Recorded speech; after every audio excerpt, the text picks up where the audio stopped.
네, 여야의 첨예한 대립이 이어지고 있는 가운데 이동관 방통위원장 후보자에 대한 국회 인사청문 경과 보고서가 사실상 불발된 것으로 관측되고 있습니다. 내년 총선 앞두고 위기론이 불거지고 있는 각 정당의 소식을 포함해 정치권 주요 이슈, 오늘은 김행 전 청와대 대변인, 또 박수현 전 청와대 국민소통수석 두 분과 함께하겠습니다. 안녕하십니까? 네, 안녕하세요. 안녕하세요. 안녕하십니까? 네. 이미 금요일에 청문회 분위기를 봐서 오늘 아마 불발될 거란 전망이 많은데 먼저 한번 여쭤보겠습니다. 예, 뭐 청문회에서 그동안에 뭐 제기되었던 문제의 재탕이라고 하지만 근본적인 어떤 방송통신위원장으로서의 언론을 대하는 태도나 언론관 이런 것들이 다 해소가 되지 못한 그런 것으로 보고, 또 특히 그 청문회 당일날 그 YTN의 보도에 관해서 YTN이 임직원들을 고소한다거나 뭐 5억 원의 뭐 손배소를 청구한다거나라고 하는 다른 어떤 언론중재위원회를 통한 자신의 권리를 주장하는 이런 절차들, 이런 것들이 충분히 있음에도 불구하고 바로 형사고소나 이런 것들을 하는 그런 어떤 측면들을 볼 때 이것은 좀 공인으로서 좀 과한 것 아니냐라고, 언론을 대하는 태도가 과한 것 아니냐라고 하는 그런 의혹이 더 깊어졌죠. 그래서 민주당은 부적격 또 내지는 적격과 부적격을 동시에 병기하는 뭐 최소한 이런 정도를 요구하고 있습니다만, 그런 것이 양당 간 간사 간의 조율이 잘 안 되고 있는 걸 봐서 뭐 사실상 임명은 강행이 되겠지만, 그러나 청문보고서 채택은 불발되는 것이 뭐 기정사실인 것 같습니다. 네. 오늘 이제 과방위는 파행이 결국 됐고, 그러면 이제 10일 이내 기한을 정해서 이제 재송부 요청을 해야 되는데, 그것도 제가 보기에는 민주당이 재송부에 협조해주지 않을 것 같아요. 그러면 이제 아까 말씀하신 대로 임명 수순으로 갔을 뿐이 없는데, 제가 이런 생각이 들어요.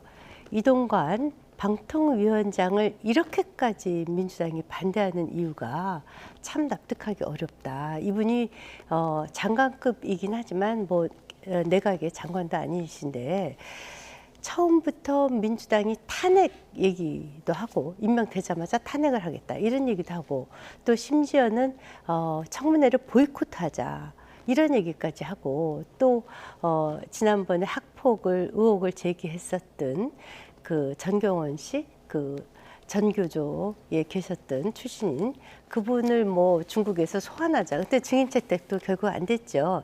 이렇게까지 예민한 이유는 결국 지난 정권에서 5년간의 그 언론 탄압에 대한 본인들의 그 재발 저리기 식의 미리 지레 겁을 먹고 계신 것이 아닌가 싶은데, 그런 일은 없을 것입니다. 지금 아까 이제 이동관 지명자께서도 얘기했듯이 이제 기울어진 운동장을 바로 정상화할 것이지 윤석열 정부를 도와줄 필요도 없다라고 분명히 얘기했거든요. 그러니까 지난 정권에서 잘못된 것을 바로잡는 그 과정으로 봐주시면 좋겠다 이런 생각이 듭니다. 네, 여야의 어떤 다른 시각도 한번 확인하고 두 분 의견 들어보겠습니다. 여야의 의견도 두 분의 생각과 비슷하거든요. 한번 들어보겠습니다.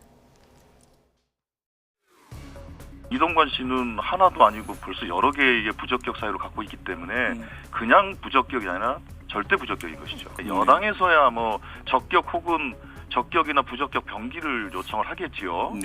그러나 저희들이 보기에는 적격, 부적격을 병기하는 것조차도 허용되기 어려운 정도의 부적격 인사다, 이렇게 보고 있기 때문에 보고서를 채택한다면 부적격 보고서를 채택해야 된다고 생각합니다. 100% 해소됐다고는 보기 어렵겠지만 상당 부분은 해소됐다고 생각합니다. 이런 경영적인 문제 하나하고, 그다음에 불공정 방송면에서 저희들이 봤을 때 이런 어떤 공영방송에서 패널 선정이라든지 그리고 사회자 문제라 이런 거는 굉장히 많이 좀 기울어져 있다. 그래서 이런 문제를 좀 조속히 좀 공정하게 좀 하기를 좀 희망하고 있습니다. 그래서는 경영적인 문제라든가 불공정 방송을 해결할 적임자다 이렇게 규정하고 있습니다. 그러니까 그 불공정, 공정 말씀하신 기울어진 운동장의 기준이 서로 각자의 시각대가 다르지 않겠습니까? 지금 국민의힘은 벌써 이게 이제 윤석열 정부가 출범한 지 1년 반이 다 지나고 있는데 아직도 전 정부 이야기를 많이 하고 계신 점에 대해서는 뭐 상당히 좀 안타깝기도 하고 좀 유감스럽다는 말씀을 드리고요. 그다음에 뭐 한미 관계도 기울어졌던 것을 정상화한다, 뭐 비정상을 정상화한다 이렇게 말씀하시고 계속 비교 대상이 이제는 전 정권이 비교 대상이 아니다라는 말씀을 드리고, 이제는 총선을 앞두고 지난 한 2년여 간의 어떤 국정 운영에 대한 중간 평가를 받게 될 입장에서 비교 대상은 이제 스스로가 비교 대상이다라는 말씀을 드리고 싶고요. 예, 뭐 전 정부 문재인 정부에 제가 청와대 대변인과 홍보 수석을 했습니다만, 글쎄 저는 그 홍보 수석을 할 때 국민소통 수석이었습니다만 그 방송통신위원장과 단 한 차례도 전화를 한 적이 없습니다. 그만큼 부족한 점이 있었겠지만 많이 노력을 했고, 또 저희들 시각에서 보면 다른 종편 같은 것들은 현저하게 또 기울어져 있는 것이거든요. 그렇기 때문에 일방적으로 어느 쪽으로 기울어진 것을 바로잡는다라고 하는 좀 우리 김행 대변인님의 그런 논리 역시도 약간은 기울어진 것 아니냐 이런 생각이 들고요. 아까 말씀하신 대로 그러나 야당이 부적격 보고서를 채택하든지 아니면 보고서 채택 없이 그냥 임명이 강행되든지 임명이 될 텐데, 지금 야당이 지적했던 이런 많은 부분들을 비난이라고 생각하지 마시고 이동관 위원장께서 독립적이고 중립적인 그런 어떤 방송 환경을 마련하기 위해서 노력하신다면 그야말로 뭐 어느 쪽으로 기울어졌던 이런 운동장을 바로 잡고 언론 환경을 제대로 만드는데 아마 크게 일조할 거라 저는 생각하고 지켜보겠습니다. 네. 네. 지난 정권을 비교하려고 하는 것이 아니라요. 지난 정권에서 이제 아까 조금 전에도 시위 장면이 나왔었는데 그분들이 다 언론 노조에 속해 계신 분들이 지금 이동관 지명자를 반대하고 있는데, 지금 문제는 공영방송이 노영방송이라고 들을 만큼 언론 노조의 체제 아래에서 지난 5년 동안 일사불란하게 움직였고, 그 과정에서 KBS, MBC의 사장이 갑자기 쫓겨나고 상당한 해직 또는 지금까지도 법원에서 투쟁을 하는 그 소위 말하는 적폐청산이라는 이름으로 회사 밖에까지 쫓겨나 있는 사람이 있습니다. 불과 얼마 전에 K방송국에서는 지금 공정 보도를 하자고 했던 것만으로 또 해고가 됐습니다. 불과 한 열흘 정도 된 것 같아요. 이런 그 정말 상상할 수 없는 이 환경을 바로잡지 않으면 안 된다, 이 말씀을 드리고요. 그것보다도 저는 이런 말씀을 드리고 싶어요. 저희가 이제 4공영방송 체제 있지 않습니까? KBS 1, 2, MBC, 연합뉴스TV, 또 YTN. 그리고 이제 민방은 하나뿐이 없어요, SBS. 그리고 이제 종편들이 있죠. 국영방송이 4개나 있고 민영방송이 하나뿐이 없는 굉장히 비정상적인 구조이거든요. 그런데 사실은 선진국 대부분이 1공영 다민영 체제를 운영을 하죠. 이렇게 많은 공영방송이 있는 것에 대해서 이 방송사가 매번 정권이 바뀔 때마다 너무 외압에 시달리기 쉽다는 거예요. 그래서 방송사가 스스로 경쟁력을 가질 수 있는 구조를 만들어주는 것이 너무 중요하다. 그래서 진짜 제대로 된 공영방송이 무엇인가에 대한 그런 것에 대해서 이동관 지명자가 상당한 고심을 했고, 또 윤석열 정부가 고심을 했고, 더더군다나 지금 이제 전 세계의 넷플릭스라든가 OTT 환경하고 싸워야 되지 않습니까? 그런 마련에서 이제 민영 방송의 각종 규제들을 어떻게 철폐하고 세계 방송 시장에서 경쟁에서 살아남을 수 있게 하는가. 이래서 방송사 전체를 산업 구조에서 경쟁력 있는 구조로 가져가는 거, 이것이 저는 더 중요하다고 생각을 해요. 예, 그렇게 잘 하시길 바라고요. 네. 다만 뭐 이동관 위원장의 임명 여부와 관계없이 윤석열 정부에 들어와서 언론을 대하는 태도 등 종합 평가를 보면 전 세계 언론의 자유지수가 상당히 떨어져 있다는 걸 잘 아실 겁니다. 이런 부분들에서 윤석열 정부가 전 정부의 기울어진 운동장을 바로잡는 공정한 방송 환경을 마련하겠다고 약속을 하지만 이미 그것에 대한 신뢰를 받지 못하고 있는 것도 사실입니다.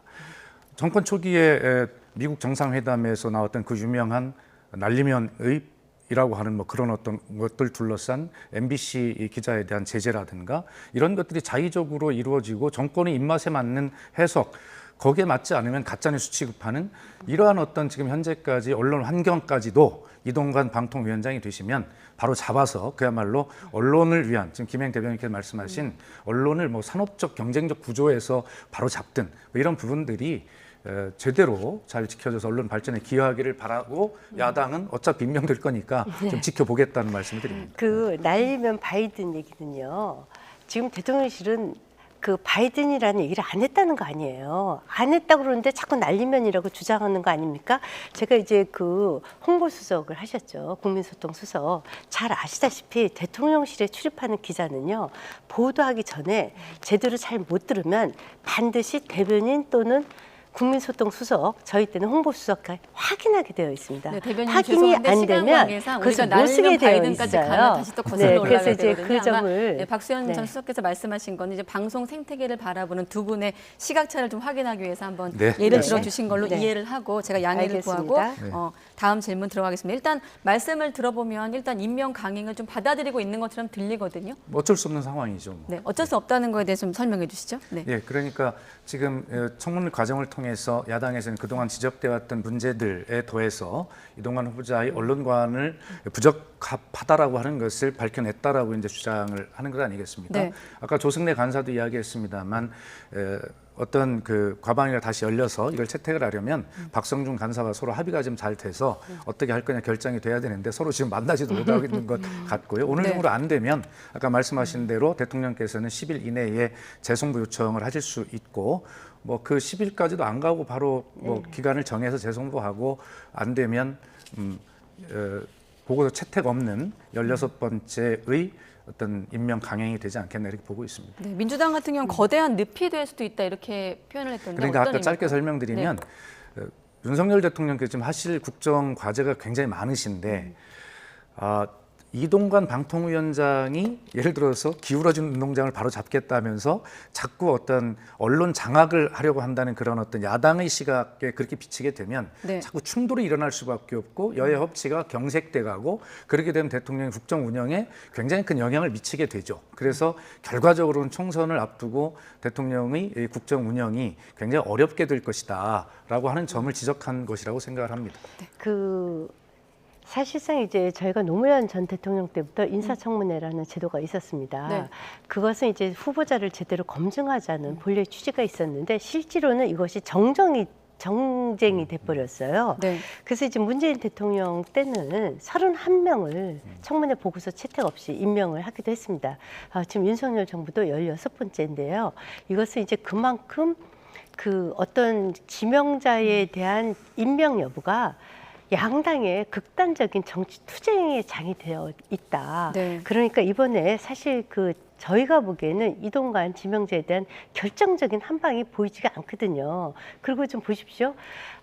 늪이 된다 이런 말씀을 하셨는데요. 최근에까지도 국민의힘에서는 적어도 여야 패널이라도 숫자라도 기계적으로라도 맞춰달라 이렇게 얘기했습니다. 그런데 윤석열 대통령이 미국 방문하실 때 그 여당 후보와 소위 보수 후보와 진보 패널이 1대 16으로 기울어져 있었어요. 그 최근에까지도 한 달 전쯤 기억하는데 18대 1로 기울어져서 민주당 쪽, 진보 쪽을 그 옹호하는 패널들이 더 많이 나오거든요.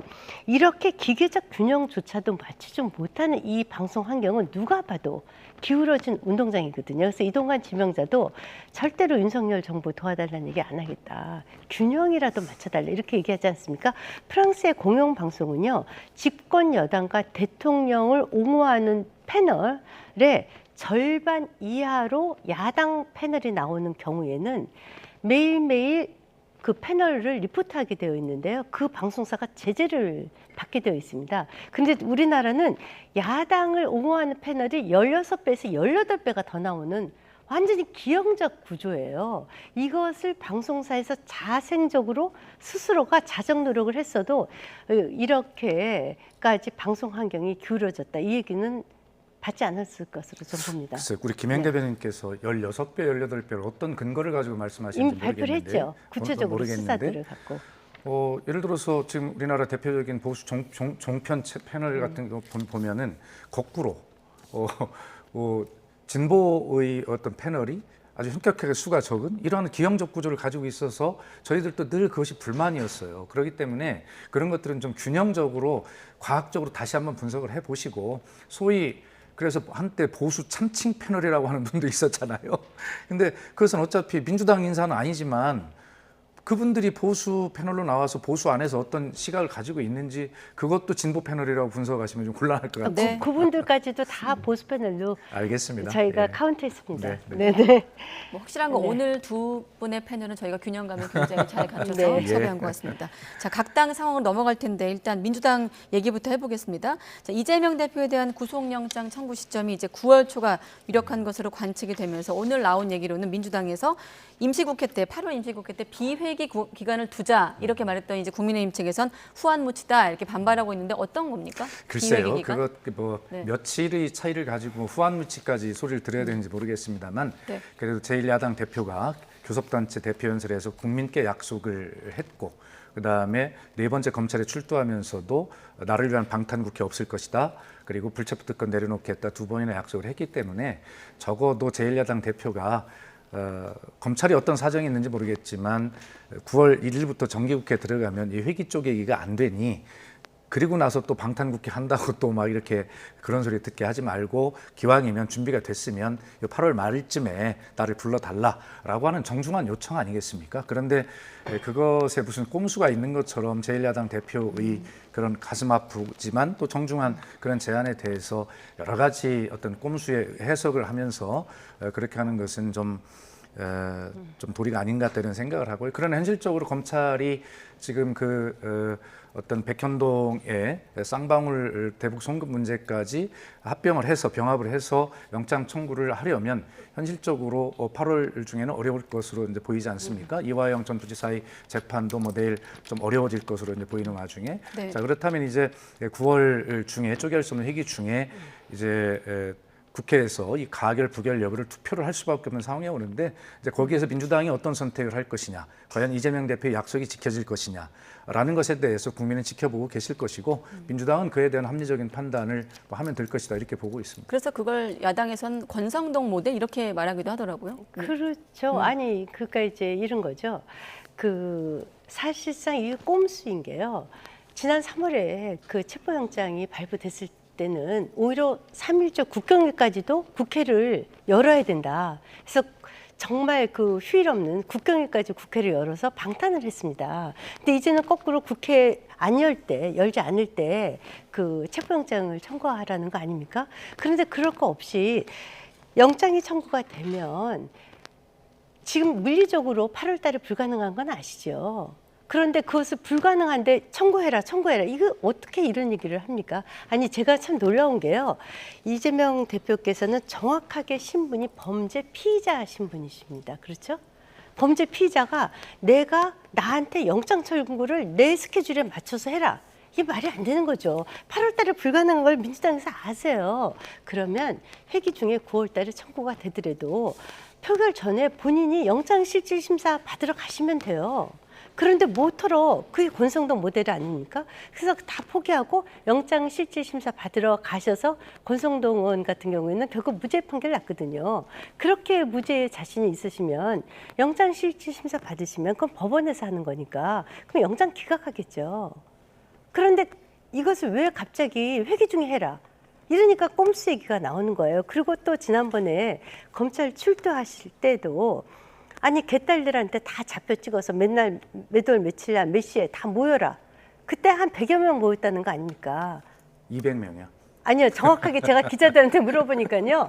그냥 200명이라고 했지만 실제로는 이쪽 보수 쪽 사람들도 있고 기자들도 해서 한 100여 명 된다고 하더라고요. 100여 명이든 200여 명이든 참 초라하게 그지없었어요. 이거 무슨 대권 후보가 아니 구의원 출마하시는 네. 분도 아니고 그러니까 도대체 왜 이렇게 그건 초라한 너무 심한 행색을 말씀이시고요. 그만하시죠. 네. 그만하시고 어쨌든 다시 한번 말씀드리지만 아마 국민의힘도 잘 지켜봐 주시기 바랍니다. 그래서 만약 저희가 국민 눈높이에 맞지 않고 약속을 지키지 않는 모습을 보면 그때 비판해 주시고 지금 가정을 전제로 이럴 것이다라고 어떤 그렇게 자꾸 제1야당의 대표에 대해서 너무 심하게 가정적으로 공격하시는 것은 집권당답지 못하다 하는 말씀을 좀 드리고요. 좀 지켜봐 주십시오. 네. 예. 제가 참고로 이해를 돕기 위해 8월 임시국회 종료 다음 날이 이제 9월 1일에 곧장 정기국회가 열리기 때문에 이제 비회기 기간을 달라고 하는 거고 그렇게 이제 회기를 끝내려면 회기 변경안을 본회의에 처리해야 되기 때문에 여야 합의가 필요한 대목이라 네.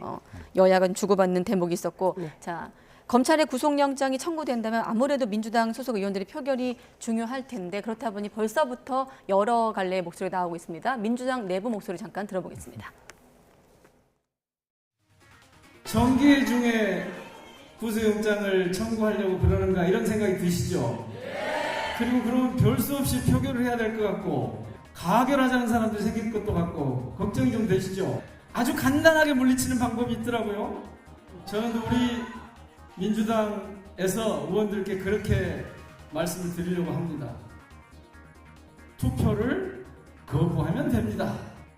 그 말을 번복하자는 말인가를 오히려 좀 확인해보고 싶네요. 한번 내뱉은 말에 대해서는 뭐 당연히 약속을 지키는 게 정치 아닌가 생각이 들기 때문에 그래서 그 현재 이제 김은겸 혁신위에서 내놓은 안들에 대해서 오히려 더 강하게 추진해야 된다라고 말씀하시는 의원님들도 많기 때문에 번복하려는 의도는 아닐 것 같은데 어떤 생각에서 그런 결론을 어제 내신 건지가 궁금해서.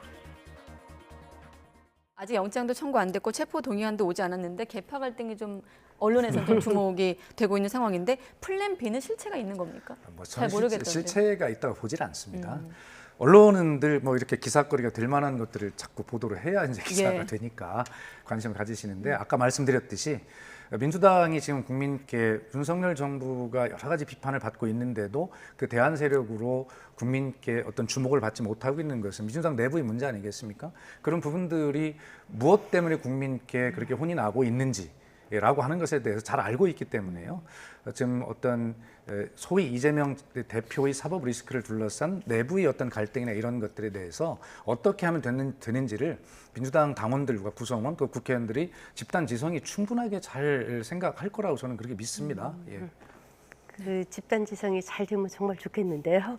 3월 달에는 오히려 국회를 열어야 된다 해서 방탄하고 이제는 또 열지 말자라고 하고 심지어는 민영대 의원이 꼼수 탈당했다가 다시 복당하신 분인데 저분은 또 아예 169석을 갖고 있으니까 투표하지 말자, 부결하자. 그래서 그냥 거부하자. 왜 그러냐? 지난번에 37표의 반란표가 있었던 것으로 지난 3월 달에 그러니까 이번에 반란표가 분명히 더 많을 것이라고 보는 거죠. 그러니까 민주당까지 국민의힘과 힘을 합해서 이것을 갖다가 이제 체포 동의안을 처리해주면 정말 당내 분란이 심하다는 것을 우리 일반 국민들도 다 알고 있지 않습니까? 개파 갈등과 분당의 전초전이 될 수 있는 것을 막자고 하시는 것 같은데 이게 막아질 수가 없을 거예요, 아마. 그것이 바로 집단 지성이라고 저는 생각을 아까 합니다. 집단 지성 말씀하셨는데 만약에 그 논의 과정에 참여하신다면 박 전 수석께서는 어떤 의견 내고 저는 싶으세요? 국민과의 약속이 국민의 눈높이에서 지켜지는 것이 저는 정치의 도리라고 생각을 합니다. 예. 네, 알겠습니다. 자, 국민의힘은 또 총선을 8개월이 앞두고 수도권 위기론으로 어수선해 보이는데 일단 윤상현 의원 등이 이제 위기론을 언급을 했고 이건 실체가 있는 겁니까? 수도권 위기론? 글쎄, 내년 선거가 이제 4월이지 않습니까? 네. 그러면 아직도 멀었어요. 사실은 총선 그동안 아마 수백 번 뭐 엎치락뒤치락 할 겁니다. 그래서 이건 좀 이르고요. 그리고 오만하는 정당은 반드시 총선에 집니다. 그래서 마지막까지 아마 민주당도 긴장할 거예요. 국민의힘도 긴장하고 총선을 치러야 될 것으로 봅니다. 굉장하다는 건 어떤 의미인가요? 네? 굉장하다는 아니 건 긴장해야 긴장해야 된다. 긴장하지 긴장해야 않고 된다. 오만하는 정당은 반드시 선거에 지게 되어 있습니다.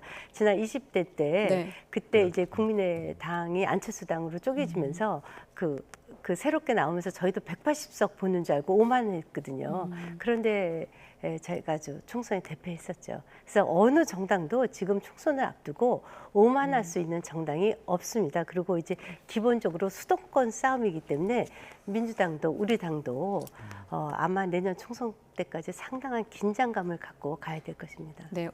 자, 그런 여러 가지 목소리 속에서 홍준표 시장은 이재명 비리에만 기대해서 총선 준비가 되겠나라고 또 직격을 하기도 했고요. 네. 그러니까 지금 큰 그 민심의 흐름들을 보면 양당 다 못 믿겠다, 양당 다 기대할 게 없다 이런 거니까 그 무당층들이 많이 늘어나는 기류가 있는 것 아니겠습니까? 그런 기류들을 보면 지금 김행 대변인께서 말씀하신 대로 양당 모두 정말 국가와 국민을 섬기는 태도를 바르게 하지 않으면 양당 모두 심판받을 가능성이 있기 때문에 총선을 앞두고 정말 우리 두 당이 싸우는 게 아니라 맞아요. 국민을 상대로 어떻게 경쟁할 것인가를 지금 고민해야 할 때라고 생각을 합니다. 네, 한 가지만 더 질문드리면 지난주부터 다시 또 언론의 모습을 드러내고 있는데 본격적으로 이준석 전 대표 자신의 목표는 신당 창당이 아니라 당권을 회복하는 일이라고 강조하면서 유혈입성 이런 말을 또 했더라고요. 네, 유혈입성이라고 하면 아주 쉽게 반란군 표현이 네, 있었고요. 반란군을 뭐 제압하기 위해서 유혈입성하겠다. 이거는 이 얘기죠. 당을 만들 생각은 없고 만약에 공천을 안 두면 무소속으로라도 당선돼서 들어오겠다. 이 얘기이거든요. 그런데 제가 선거의 표심으로 보면 저것이 그렇게 좋은 선거 전략은 아닌 것 같아요. 왜냐하면 이제 저번에 같은 경우에는 이제 만약에 당에 그 국회로 들어오시려면 그래도 국민의힘을 지지하는 지지층에 그 지지를 받아서 들어오셔야 되는데 저렇게 당을 상대로 일종의 자해 같은 발언을 하시는 것이 우리 당을 지지하는 당원들한테 도움이 될까? 도움을 받으실 수 있을까? 이런 생각은 들어요. 아마 저 얘기는 그걸 거예요. 공천 안 주면 무소속으로 나와서 다시 당으로 입당하겠다. 이 얘기이실 겁니다. 민주당이든 국민의힘이든 어느 당이든 다양성과 포용성이라고 하는 것이 지속 가능한 발전의 요체다라고 하는 것을 양당 모든 당이 명심해야 할 겁니다. 당내 민주주의, 특히 이준석 대표는 당 대표라고 하는 전통적인 어떤 지위를 갖고는 있지만 그러나 출신은 지금 MZ세대 출신 아닙니까? 그렇기 때문에 생각이 굉장히 다양할 수 있고 그런 것 같은데 이런 어떤 다양한 우리 후배 세대들에게 어떤 전통적인 어떤 획일적인 사고방식을 요구하고 충성을 강요하는 것은 맞지 않다고 생각하고요. 그러니까 어느 당이든 저희 당도 마찬가지입니다. 이 젊은 세대의 목소리가 좀 다소 전통적인 관점에서 보면 뭐 혼란스럽게 하고 어지럽게 하고 막 내부 총질 같아 보이지만 이런 목소리들도 당연히 좀 포용이 되는 그런 어떤 민주 질서가 살아있는 그런 정당을 만드는 것이 좀 중요하다고 생각합니다. 네, 알겠습니다. 네, 김행 전 청와대 대변인, 박수현 전 국민소통수석 두 분과 함께했습니다. 고맙습니다. 네, 감사합니다.